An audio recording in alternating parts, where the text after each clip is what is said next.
Hey everybody, my name is Craig. I'm one of the creators of GlossaLearn, and I'm here to give you a tour of this new free tool that we've created for language learners and students of languages like ancient Greek to be able to use the text that they're engaging with in their classroom, find relevant vocabulary, understand how that vocabulary is related to other words that are in those works, or even where those words come from.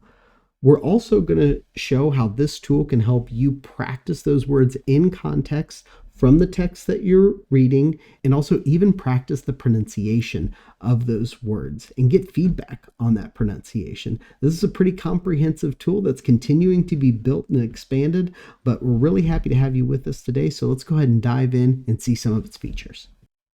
So here we are in the GlossaLearn landing page. You can see that I've actually already started looking for a text and an author. Let's say that we're reading Aristotle. So I can actually, number one, make sure that I have an English keyboard on, and then actually search here for Aristotle. So we got Aristotle, and let's say we're reading categories today, and you see that I've selected categories. Once you select a work from an author, you'll see here in this left side column here, all the words from that work will populate. You can then either search for a word within there, or you can actually filter by verbs, nouns, pick as many as you want, adverbs, and you can see all of those words that will come up in that work. You can, on the bottom here, click on load more, and you will be able to see all of the words eventually after clicking load more, and it will either filter by frequency or from A to Z. You can choose right there. One of the really interesting points of what we're doing here at GlossaLearn is ensuring that when you click on a word, sometimes you're going to end up seeing a ton of those connections, or if you filter by just this work, you're just going to see the words related to the word simeno, which I clicked right here, just means to show by a sign or to indicate or to mean something. And you can filter between all of the works that are in GlossaLearn, which come from the Perseus Digital Library and the Open Greek and Latin project, or you can just see it from this work in particular.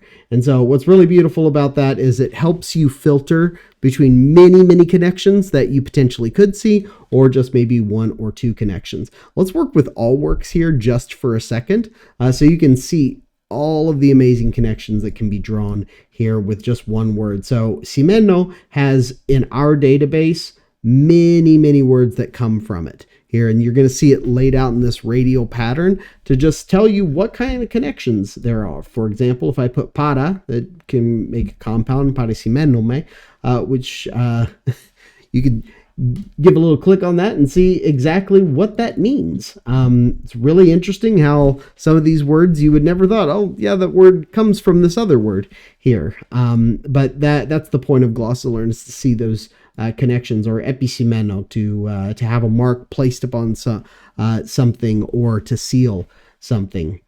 But you also see these little tags here up at the top left corner of many of the boxes, and you can see that if you click on them, you'll see new word families that will come out from that center area there, and you can actually see what those new groups of words that are actually usually derivative or semantically related to simeno, and what they mean themselves. So we have here simantikos, which just means important, or simandor, someone who gives a signal about something, and then asimos, which means without a mark or without a token, or uncoined, interestingly, or simasia, the idea of giving a signal or a significance.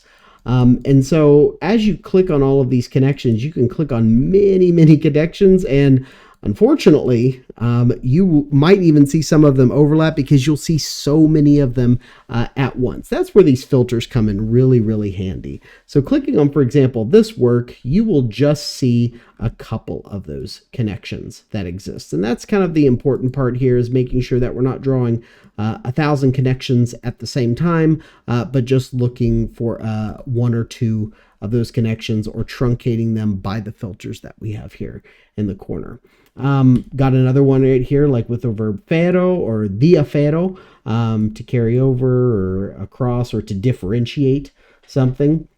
And as you look on the right side here, anytime you click on a word from any of your filters here, you will see all of the forms for just that work. Or if you click again for all works, you can see all forms that we have in the database of the verb diafero. What I might just be interested in if I'm reading Aristotle's categories is what are the forms of that word that come up in the work that I am looking at. So I don't have to know all of the forms, but just the ones that come up in Aristotle's categories. It'll also give you a nice rundown of where does this word show up again. So you can maybe go over here and look for other instances of where it shows up. And then it'll also give you an LSJ definition there for you that we've put into the database. And one of the best features that I found is especially for practicing the work that we're doing when we're learning a language, but I can actually load an instance of this word coming up in the work that I'm reading. So in Aristotle categories, the word diafero comes up.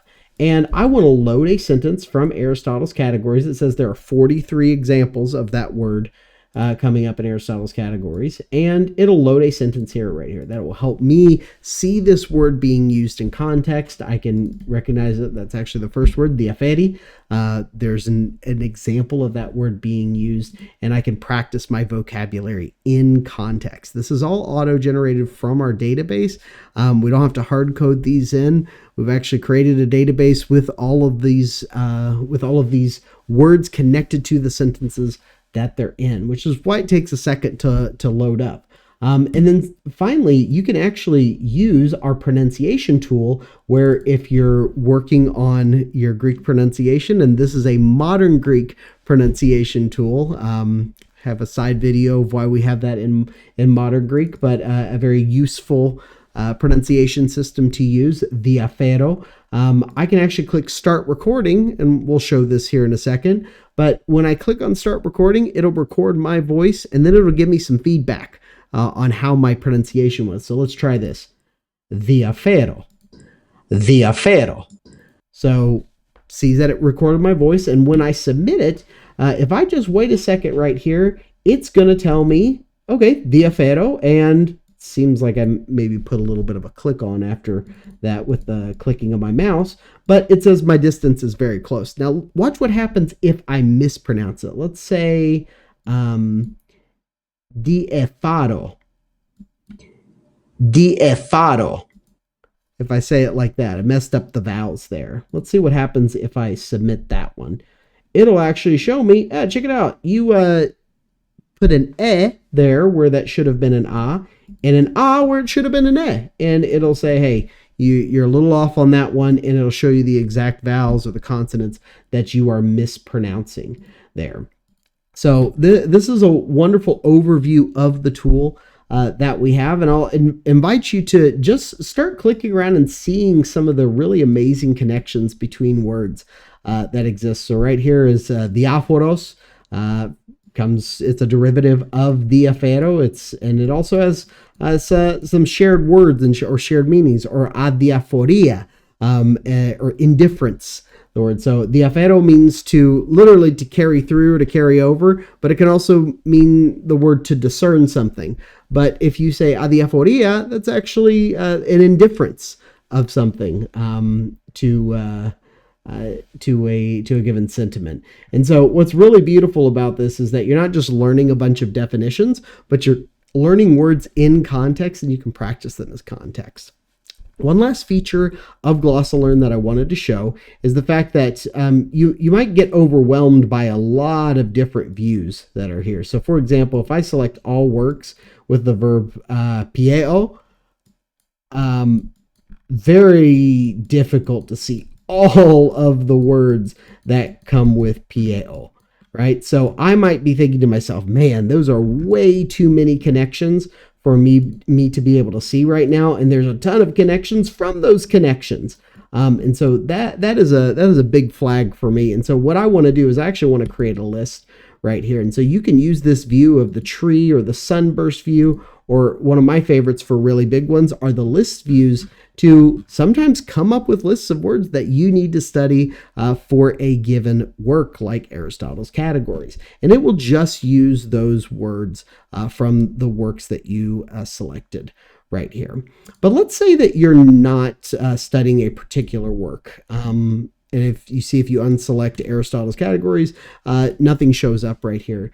If getting your Greek keyboard ready, you can actually click up here at the top, and interestingly enough, you can put words in here like logos, and you can search the entire database and see the words that are in that database and all of the works that come from them, and all the derivatives and connections of the words like logos to all of the other words in that entire database. You will see tons and tons of connections as you continue to click.